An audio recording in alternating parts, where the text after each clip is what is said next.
Larry Mathis sat in the sterile, fluorescent-lit hospital corridor, his foot tapping in anxious rhythm against the linoleum floor. The air was thick with tension. Nurses bustled past, their faces carefully neutral, but Larry barely noticed. Camille was in labor, and it felt as though his world was teetering on the edge of a knife. He hadn't wanted children, but Camille had. This was her dream, not his, yet here he was, trying to be supportive, to be what she needed. The hours dragged on. When the doctor finally emerged, his face gave away everything before he even spoke. "Mr. Mathis," the doctor said gently, his voice filled with the practiced sympathy of someone who had delivered bad news too many times. "I'm so sorry. Your wife, she didn't make it. There were complications. We did everything we could." Larry's stomach churned. "What about the baby?" he asked, his voice hoarse. The doctor hesitated. "Your son is healthy." Larry felt a searing rage swell inside him, obliterating his grief in an instant. His son. The son he hadn't even wanted. The son that had cost him his wife. His hands clenched into fists. He didn't want to see the baby. He couldn't. He nodded stiffly, muttering, "I need a moment," and stormed out of the hospital. When Larry returned home that night, the house was a tomb. Camille's favorite blanket lay draped over the couch. The smell of her perfume lingered faintly in the air. It was unbearable. Larry's grief, raw and unchecked, twisted into a white-hot rage. He threw glass across the room, watching it shatter against the wall. The sound was a relief, a sharp contrast to the suffocating silence. "How could she leave me?" he muttered, his voice shaking. "How could she do this to me?" He grabbed a bottle of whiskey from the cabinet and poured himself a glass, then another, until the ache in his chest dulled to a numb throb. He didn't want to think about the baby, the child he hadn't even seen. In his mind, the boy was already a symbol of everything he had lost. The graveside service was a dreary affair, the gray sky mirroring the mood of the mourners. Larry stood at the edge of the crowd, a flask in hand, his tie loose and his eyes bloodshot. The preacher spoke of Camille's kindness, her warmth, her unwavering love for those around her. But Larry couldn't hear it. His mind was consumed by bitterness, his heart too heavy with anger to feel anything else. When Elaine, Camille's sister, approached him with Monroe in her arms, Larry recoiled as though the infant were a venomous snake. "Larry," Elaine said softly, her voice tinged with both sorrow and reproach, "you need to hold your son. Camille would have wanted this." Larry's jaw tightened. "I don't want to see him.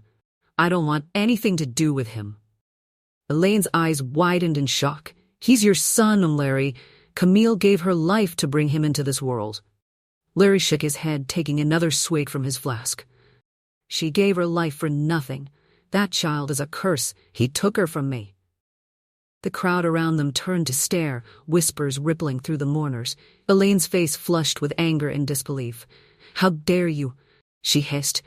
"Camille loved you. She trusted you to care for him." "I never wanted him," Larry roared, his voice slurring, "and I'll never lay eyes on him again." That night, Elaine made her decision. She would take Monroe and raise him herself. She refused to let Larry's bitterness poison the boy's life. Larry didn't argue. He barely noticed when Elaine packed a bag and left with the baby. He was too consumed by his grief and the whiskey that numbed it. Days turned into weeks, and Larry's drinking worsened. He avoided the nursery, unable to face the room Camille had lovingly prepared. The crib, the tiny clothes, the stuffed animals. It was all a cruel reminder of what he had lost. His home, once filled with love and warmth, became a hollow shell, much like the man himself. Larry Mathis's life after Camille's death was a slow, agonizing descent into darkness. At first, the drinking was casual, a way to dull the constant ache in his chest. A glass of whiskey after dinner turned into a bottle every night. Soon, the bottles piled up, each one a monument to his grief and guilt. He stopped going to work, his once thriving contracting business falling apart as he spiraled further into despair. Friends and family tried to reach out, but Larry pushed them all away. He avoided phone calls, ignored knocks at the door, and rarely left the house. The nursery, still untouched since the day Monroe was born, became a ghostly reminder of what he had lost. Larry couldn't bring himself to enter it. The drinking consumed him, turning him into a man he barely recognized. His days blurred together in a haze of alcohol and regret. Whenever Monroe crossed his mind, A fleeting thought or a mention by a concerned relative, Larry would shove it down with another drink. The boy in Larry's mind was a curse, the reason Camille was gone. It was easier to blame Monroe than to confront his own failures. Monroe Mathis grew up in Elaine's modest but welcoming home, a small bungalow with a neatly tended garden that always seemed to bloom with life. From the start, Elaine made it her mission to give Monroe as much love and stability as she could muster. She read him bedtime stories, taught him how to ride a bike, and baked his favorite cookies on rainy afternoons.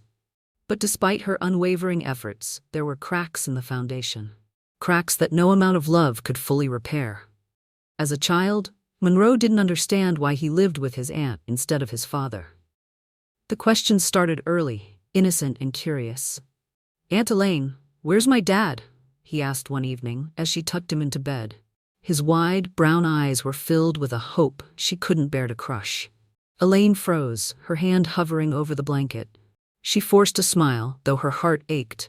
"Your dad, he's going through some hard things right now, Monroe, but he loves you in his own way." It wasn't the whole truth, but it was the best she could manage. Monroe seemed to accept it for a while, but as he grew older, the questions became sharper, more pointed. "Why doesn't he ever visit me?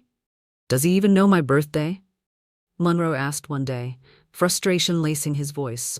He was 9 now, and the gaps in his life were becoming harder to ignore. Elaine sighed, setting down the dish she was drying. "Monroe, it's not about you. Your father, he's dealing with things he doesn't know how to fix. It's his problem, not yours." "But why doesn't he want me?" Monroe's voice cracked, his vulnerability laid bare. Elaine knelt down beside him, cupping his face in her hands. "Listen to me, Monroe. You are not the problem. You are loved, by me, by Camille, and by so many others. Don't ever let yourself think otherwise." But even as she spoke, a flicker of anger toward Larry flared within her. She hated that his absence was causing this pain. As Monroe grew, so did his understanding of the world, and his father's absence became an open wound. He overheard whispers at family gatherings, conversations Elaine thought were out of earshot. "Larry's drunk again," someone muttered. "Can you believe he called Monroe a curse?" another voice hissed. Monroe absorbed these fragments, piecing together a narrative that both confused and enraged him. He began to view his father not as a mysterious figure, but as a villain who had abandoned him without a second thought. The bitterness took root, mingling with his curiosity and creating a simmering anger he didn't yet know how to express. By the time Monroe Mathis turned 15, his rebellion was no longer subtle. It was explosive. He skipped classes regularly, his desk at school often empty, while he roamed the streets or hung out with a group of older kids who shared his disdain for authority. They introduced him to petty vandalism and late-night parties, offering an escape from the emotional turmoil that had simmered inside him for years. Monroe's anger, rooted in his father's rejection, drove much of his behavior. His grades plummeted, and he seemed to court trouble wherever he went. Elaine received weekly calls from his school. "He's disruptive, rude, and refuses to apply himself," one teacher complained. But Monroe didn't care. In his mind, the world had already decided he wasn't worth anything. Why bother proving them wrong? One evening, Monroe was caught vandalizing a storefront with his friends. The shop owner, furious, called the police. Though the officers let him off with a warning because of his age, they informed Elaine about his behavior. Monroe sat in the passenger seat, arms crossed as Elaine drove him home in silence. When they arrived home, she exploded. "What are you doing with your life, Monroe?" she shouted, slamming the door behind her. "Do you think Camille would want this for you? Do you think your mother gave her life for you to throw yours away?" Monroe clenched his fists. "Don't talk about her like you know what she wanted." Elaine stepped closer, her voice trembling. "I know more about what she wanted than you ever will. She wanted you to have a chance. She believed in you. But you're wasting it, acting like a selfish, angry little boy." Her words cut deep, but Monroe refused to show it. "You don't get it," he snapped. "You don't know what it's like to have a father who wishes you didn't exist." Elaine's face softened, but only for a moment. "And what does that have to do with me? Or with your future? You're letting his mistakes define you." "I'm nothing like him," Monroe growled. "Really?" Elaine shot back, her voice rising. "Because from where I'm standing, you're just like him. angry, destructive, and running from your problems. One night, after another argument, Monroe finally snapped. "I'm done," he said, his voice cold and flat. Elaine frowned. "Done with what?" "School, all of it. I'm dropping out." Elaine froze, her heart sinking. "You're not serious." "I am," Monroe said firmly. "School doesn't matter. Nothing matters. I'm not going to sit in a classroom pretending like my life is normal when it's not." Elaine's voice rose in frustration. "You're throwing everything away. Do you think this will fix anything? Do you think it'll make your father care?" "It won't, Monroe. It'll only make you more like him." The mention of Larry was too much. Monroe's face twisted with rage. "I said I'm nothing like him," he shouted. "I don't need school, and I don't need you or anyone else telling me what to do." Elaine stepped back, her own anger replaced by sadness. "You're wrong, Monroe," she said quietly. "You do need someone, and one day you'll realize that." Monroe dropped out of school the next week, ignoring the pleas of his teachers and the stern warnings from Elaine. He took a job at a local garage, working long hours fixing cars and keeping to himself. It wasn't glamorous, but it paid enough for him to contribute to the household and avoid Elaine's disapproving stares. He began to isolate himself emotionally, cutting ties with his former friends and spending his free time alone. He told himself he didn't need anyone, that he was better off this way. But the truth was that Monroe was tired of being compared to his father, tired of being reminded of a man he had spent his whole life trying to forget. Elaine tried to reach him, but Monroe's walls were impenetrable. He answered her questions with one-word responses, avoided family gatherings, and spent most nights locked in his room. When she asked him about his plans for the future, he shrugged. "Why bother?" he said once, his tone empty. "No one expects anything from me anyway." Elaine's heart broke for him, but she didn't know how to help. Monroe had built his entire identity around rejecting his father's legacy, yet he was unwittingly following in Larry's footsteps. His anger and resentment had become his own prison, one he didn't know how to escape. By the time Monroe turned 18, he had completely withdrawn from the boy he used to be. The playful, curious child who once asked questions about his father was gone, replaced by a hardened young man who wore his anger like armor. He avoided talking about his father, even when Elaine brought him up. "I heard Larry's been in trouble again," she mentioned one day, setting down her coffee cup. "He's still drinking, still angry." Monroe didn't look up from the newspaper he was reading. "Why do you keep bringing him up?" Elaine sighed. "Because whether you like it or not, he's part of you." "No, he's not," Monroe said sharply. "I don't even think about him anymore." But that wasn't entirely true. Monroe still felt his father's absence like a dull ache in the back of his mind. He told himself he didn't care, but the anger lingered, unresolved. He didn't know how to let it go, or if he even wanted to. As Monroe sat alone in his room that night, staring at the cracked ceiling, he wondered if he would ever be free of the shadow his father had cast over his life. For now, all he could do was keep running, even if he wasn't sure where he was running to. Larry's rock bottom came on a rainy November night. He had been drinking since noon, the whiskey burning a familiar path down his throat. By the time he got into his truck to drive to the liquor store for another bottle, he could barely see straight. The roads were slick, the rain pounding against the windshield, but Larry didn't care. He was too far gone to notice. He didn't see the car coming until it was too late. The crash was violent, the sound of metal on metal echoing in his ears before everything went black. When Larry woke, he was surrounded by the sterile white walls of a hospital room. His head throbbed, his body aching from the impact. But it wasn't the physical pain that hit him hardest. It was the realization of how close he had come to losing everything. For the first time in years, he felt something other than numbness. He felt shame. But before he could begin to process it, Larry slipped into a coma.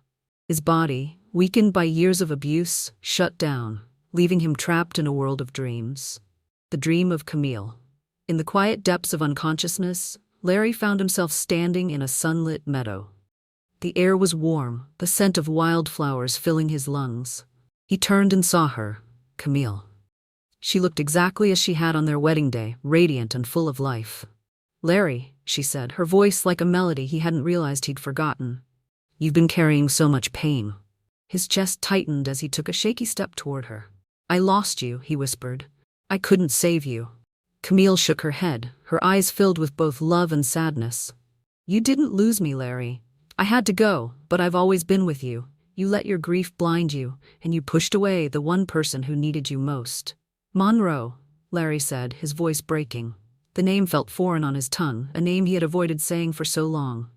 I couldn't look at him without seeing you. It hurt too much." Camille stepped closer, placing a hand on his cheek. "He's our son, Larry. He's not a curse. He's a gift. But you've let your pain poison both of you. It's time to let go." "I don't know how," Larry admitted, tears streaming down his face. "You start by forgiving," Camille said gently. "Forgive yourself. Forgive me for leaving. And forgive Monroe for being the reminder of what we lost. It's not too late, Larry. You can still make things right." As her words sank in, the meadow began to fade, the light around her growing brighter until it was blinding. Larry reached out, desperate to hold on to her for just a moment longer. "Camille, you can do this, Larry," she said, her voice echoing even as she disappeared. "I believe in you." Waking up, Larry's eyes fluttered open, the sterile hospital room coming into focus.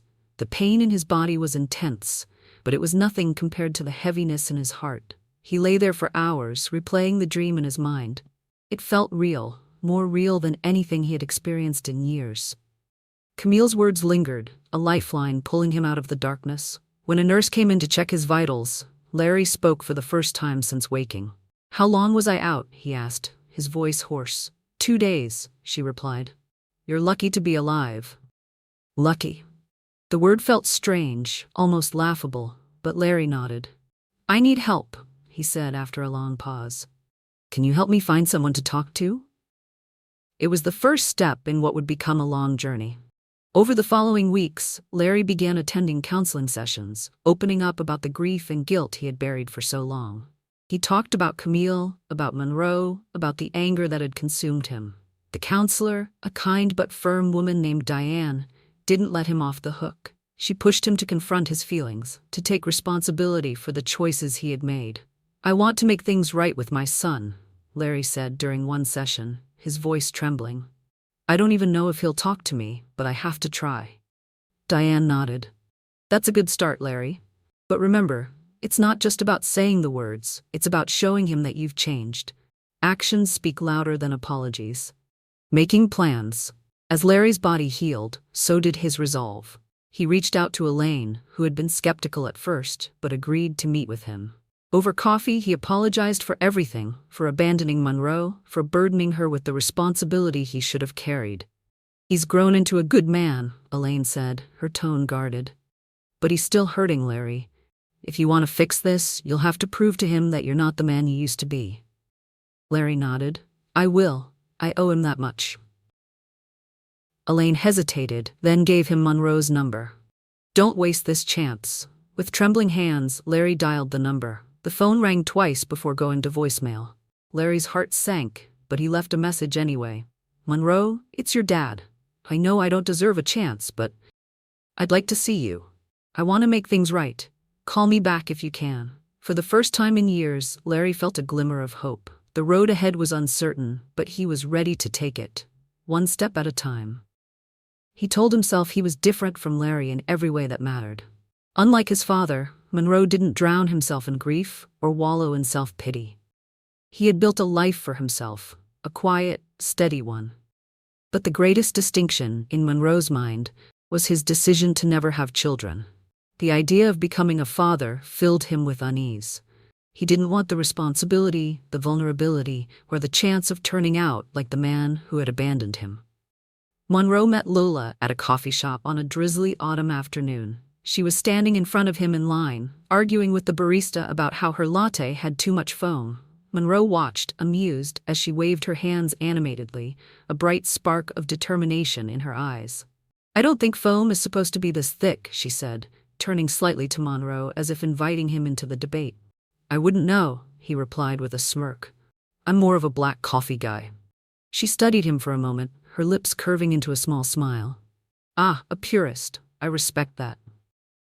They ended up sitting together, their conversation flowing effortlessly. Lola was sharp, opinionated, and refreshingly honest.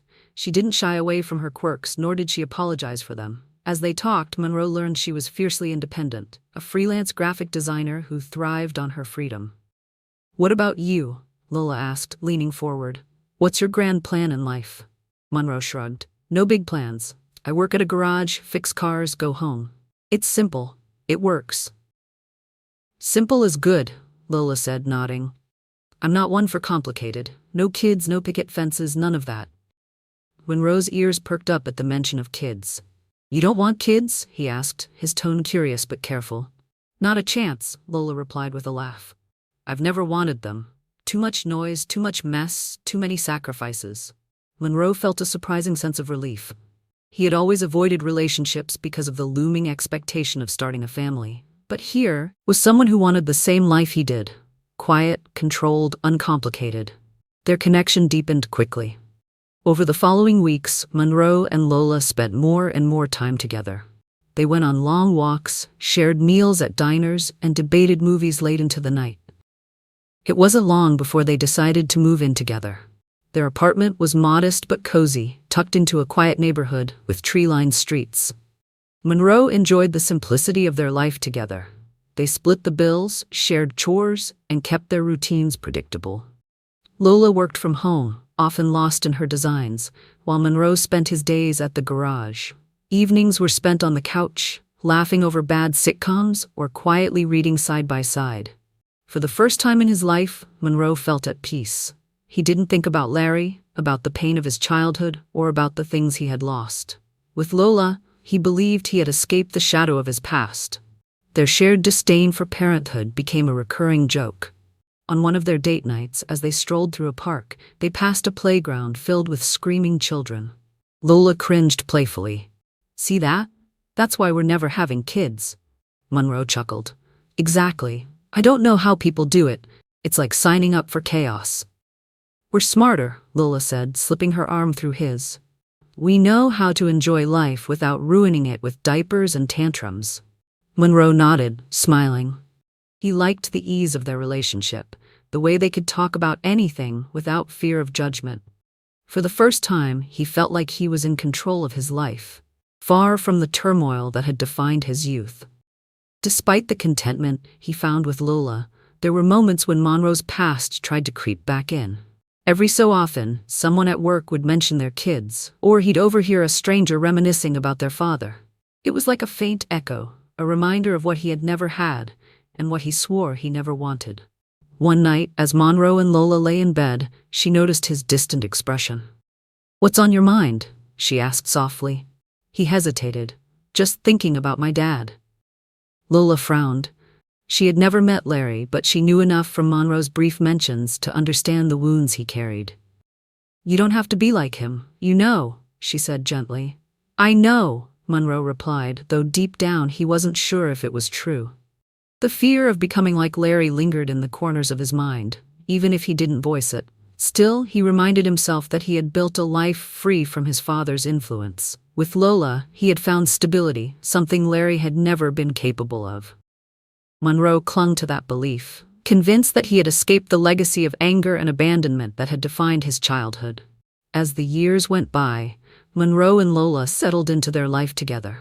They enjoyed their quiet routines, their shared independence, and their freedom from the chaos they saw in other people's lives. Monroe felt certain he had made the right choice, not just in avoiding children, but in creating a life that was his own. He had found his way, far from the wreckage of his past. Or so he thought. Monroe Mathis stood frozen in the kitchen, staring at Lola. Her words replayed in his head as if they were spoken underwater, distorted but unmistakable. "I'm pregnant," she had said, her voice tinged with nervous excitement. "We're going to have a baby." For a moment, he couldn't move. Then the memories came rushing back like a dam breaking. His mother's absence, his father's bitterness, the pain of being unwanted. It all surged through him with a force that left him trembling. "No," he muttered, shaking his head as if that could undo the moment. "No, this wasn't part of the plan." Lola's brows furrowed in confusion. "What are you talking about? It's not like we planned this, but we can figure it out, together." "Together?" Monroe scoffed, his voice rising. You knew how I felt about this. We agreed, no kids, no family. How could you let this happen? Lola's face fell. Let this happen? You think I planned this? You think I trapped you? Didn't you? Monroe snapped, his tone sharp and accusatory. You must have known what you were doing. You ruined everything. Lola's eyes filled with tears, but she refused to let them fall. How dare you? She whispered, her voice trembling. This is your child too. I thought we were in this together, but I guess I was wrong. Lola packed a bag that evening and left for her parents' house without another word. Monroe didn't try to stop her. He spent the night pacing the apartment, his mind racing with memories of his childhood. The thought of becoming a father terrified him. How could he be a father when his own had failed him so completely? For days, Monroe avoided everyone, stewing in his fear and anger. He didn't answer Lola's calls or messages, and when Elaine showed up at his door, he almost didn't let her in. But his aunt wasn't the type to be turned away. Elaine stormed into the apartment, her expression thunderous. What is wrong with you, Monroe? I just spoke to Lola. She's devastated. Monroe crossed his arms defensively. She lied to me and Elaine. She knew I didn't want kids. Elaine's jaw tightened. She didn't lie to you, Monroe. Life happens, and now you're running away, just like your father. The comparison hit Monroe like a slap. Don't you dare compare me to him, he growled. Why not? Elaine shot back. You're acting just like him, selfish, angry, and afraid. You think you're so different, but you're repeating the same mistakes. Monroe's hands clenched into fists. I'm nothing like him, he said through gritted teeth. Then prove it, Elaine countered, her voice softening. Don't let your fear ruin this. Don't let your child grow up feeling the way you did. You have a chance to break the cycle, Monroe. Don't waste it. Her words echoed in his mind long after she left. Monroe spent the night staring at the ceiling, his thoughts churning. Deep down, he knew Elaine was right. He didn't want to be like Larry, but his actions were leading him down the same path. In the apartment, Monroe sat on the edge of his bed, staring at his phone. He had ignored Lola's messages for days, but Elaine's words had forced him to confront his own fears. He didn't want to be like Larry, but he knew he was on the same path. If he wanted to change, he had to act now. He dialed Lola's number with trembling fingers. When she answered, her voice was guarded. What do you want, Monroe? I'm sorry, he said, his voice breaking. I was scared. I still am, but I don't want to lose you or our child. I'm willing to do whatever it takes to make this work, even counseling if that's what we need.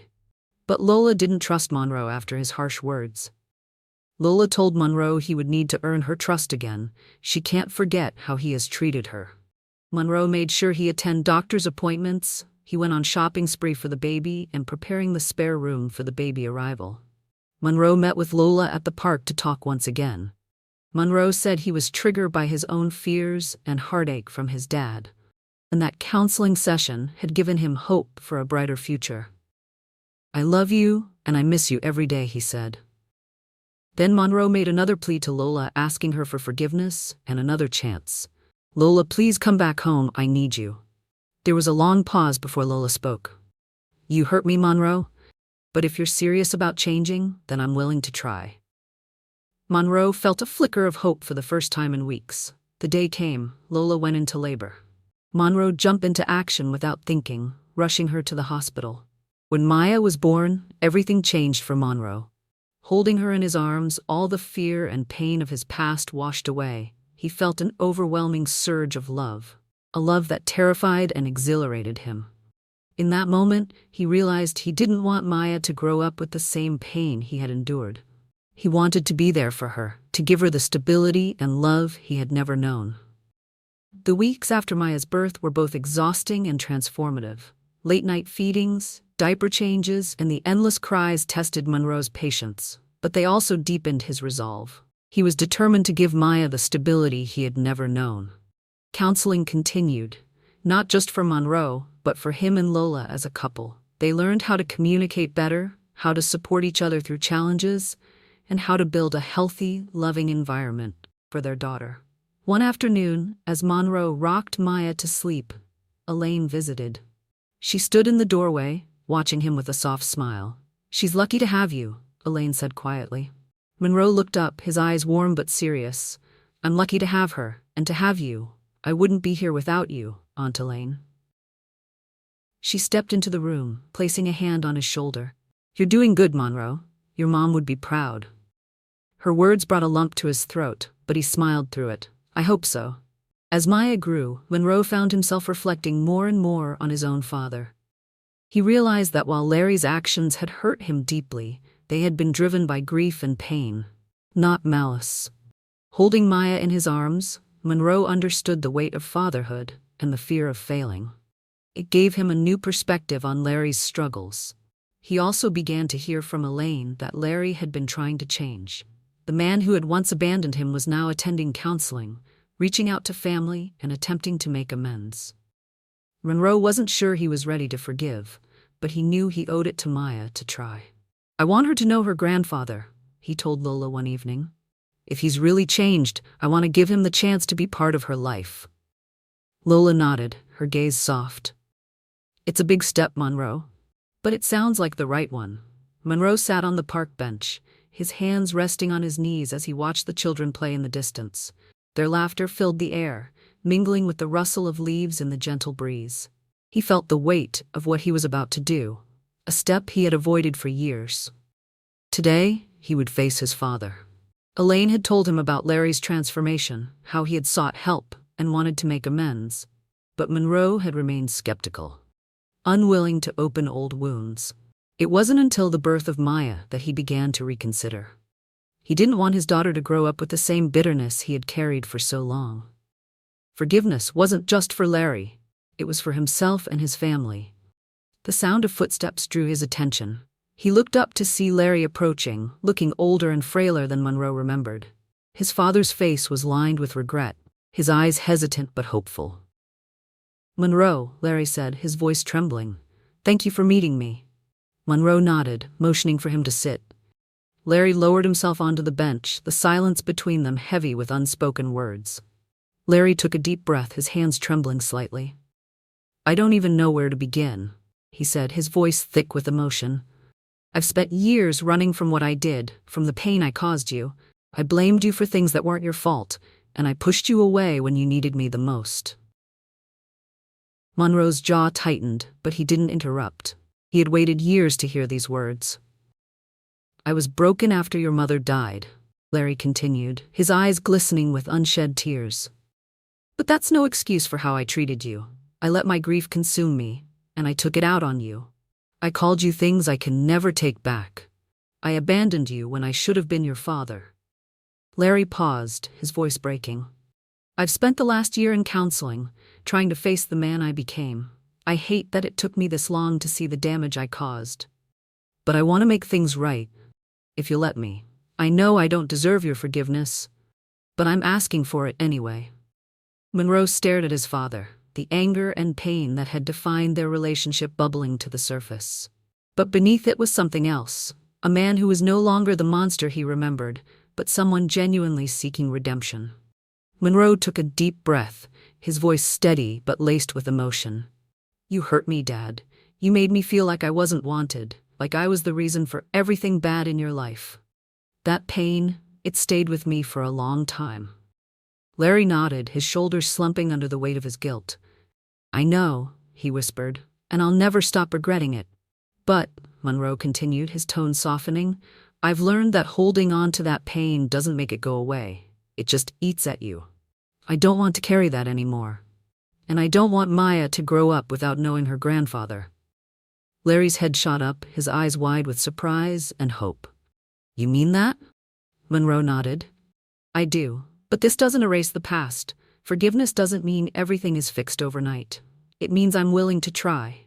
If you're serious about being part of my life, part of Maya's life, I'm willing to give you that chance.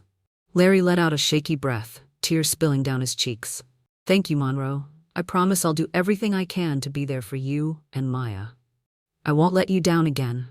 The two men sat in silence for a moment, the weight of their shared pain finally beginning to lift. Then, for the first time in decades, Larry reached out, and Monroe embraced him. It was a moment neither of them thought they would ever experience. A bridge built from the rubble of their past. True to his word, Larry became a devoted grandfather. He visited often, bringing toys and books for Maya, and spent hours playing with her on the living room floor. Maya adored him, her laughter filling the house whenever he was around. For Monroe, seeing Larry with Maya was healing in ways he hadn't anticipated. He watched as his father patiently taught her to stack blocks, read her bedtime stories, and sang silly songs to make her laugh. It was the father Larry had never been to him, but it was also proof that people could change. Lola, too, was cautious at first, but over time she warmed to Larry's presence. She saw the effort he was making, not just with Maya, but with Monroe as well. Family dinners became a regular occurrence, with laughter and conversation replacing the silence and tension that had once defined Monroe's life. As Maya grew, Monroe found himself becoming the father he had always wanted. He wasn't perfect, he made mistakes, lost his patience on occasion, but he was present, loving, and committed. He attended every milestone, from her first steps to her first day of preschool, determined to give her the stability he had never known. One evening, as Monroe tucked Maya into bed, she looked up at him with her wide, curious eyes. "Daddy, do you love Grandpa?" The question caught him off guard. He paused, then smiled. "I do, sweetheart. It took me a long time to get there, but I do." "Good," Maya said, snuggling into her pillow. "I love him too." Monroe kissed her forehead, his heart full. In that moment, he realized how far they had come. Not just him and Larry, but his entire family. The cycle of pain and resentment had been broken, replaced by love and forgiveness. The story of Larry and Monroe Mathis was one of heartbreak, regret, and redemption. But it was also a story of hope, proof that even the deepest wounds could heal with time, effort, and forgiveness. Together, they had forged a new legacy, one built not on anger or pain, but on love and second chances. Thank you for listening to Green Tea Tales. Please like and subscribe to our channel.